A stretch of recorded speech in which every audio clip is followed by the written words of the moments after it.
Welcome everyone, welcome back to my channel. I hope you all are doing great. So सऊदी अरब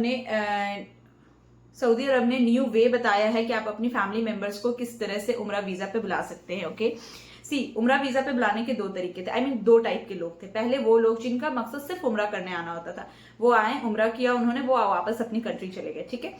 second वो लोग थे जिनको अपनी फैमिली मेंबर्स को बुला के सऊदी अरब रखना था. इधर 85 days, 90 days not 85 days, 70 days, 20 days, what ever it is. और ये सिर्फ उनके बीवी बच्चे नहीं होते थे. कई बार ऐसा होता था कि उनके कोई रिलेटिव है जिनका उनका कहना था कि हमें सिर्फ वीजा दे दीजिए, वो हमारे यहाँ आके स्टे करेंगे and then we will go with them with for उम्रा. तो ऐसे मैंने बहुत सारे वीजे भी दिए हैं. ठीक है. We used to give them visa, but हम उनसे इन रिटर्न इकामा लेते थे, नेशनल एड्रेस लेते थे, मोबाइल नंबर लेते थे एंड वीजा देते थे. ठीक है.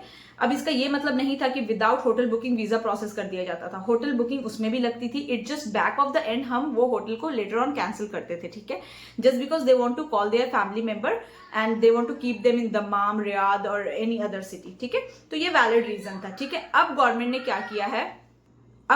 क्या किया और क्या कहा, क्योंकि ओवर स्टेइंग के केसेस हो रहे थे. ठीक है. अब कोई ओवर स्टे करता है तो हमारे ऊपर पेनल्टी आती है. What we can do else, हम उनको बोलते हैं, कॉल करते हैं, but penalty come to us. तो अब गवर्नमेंट ने क्या किया, गवर्नमेंट ने ये कहा है कि आप उनको एक नोटिफिकेशन सेंड करिएगा. दैट मीन्स अगर आपको अपनी फैमिली मेंबर को बुलाना है उम्रे पर and you want to keep them in your home, तो आपको एक नोटिफिकेशन जाएगा अफसर पे, जिसमें इन रिटर्न होगा कि आप इनको ओवर स्टे नहीं करवाइएगा, otherwise you will be responsible. All this things आपको उसे एक्सेप्ट करना है.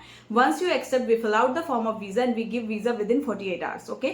सो this is the new procedure set by government कि आप इस तरह से कर सकते हैं. दैट मीन्स अब इससे ये होगा कि अगर आप ओवर स्टे करिएगा, ठीक है, in eye of government you will be responsible कि आपने जानबूझ के सब कुछ एक्सेप्ट करने के बाद भी ओवर स्टे किया. फर्स्ट थिंग क्लियर हो गई.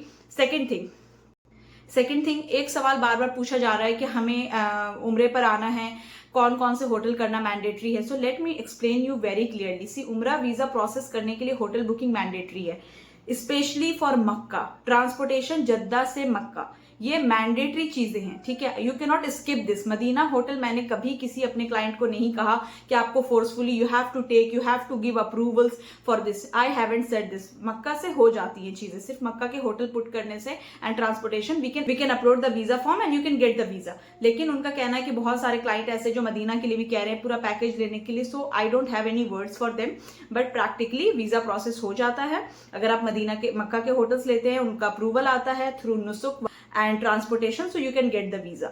apart from this मैंने पिछली वीडियो में बहुत सारी चीजें एक्सप्लेन कर दी. I hope you like this video. ये वीडियो बनाने का मकसद यही था, जो लोग आ रहे हैं अपनी फैमिली को बुलाने के लिए, वो चीजें क्लियर हो जाए उनके सामने. दे नो कि what they are doing and how the procedure is happening. So ये वीडियो मैंने बना दिया. I hope you like my video and if you want उम्रा वीजा और hotel booking, just drop me an email now. मिलते हैं एक नए व्लॉग में. Chill then, bye, take care, अल्लाह हाफिज.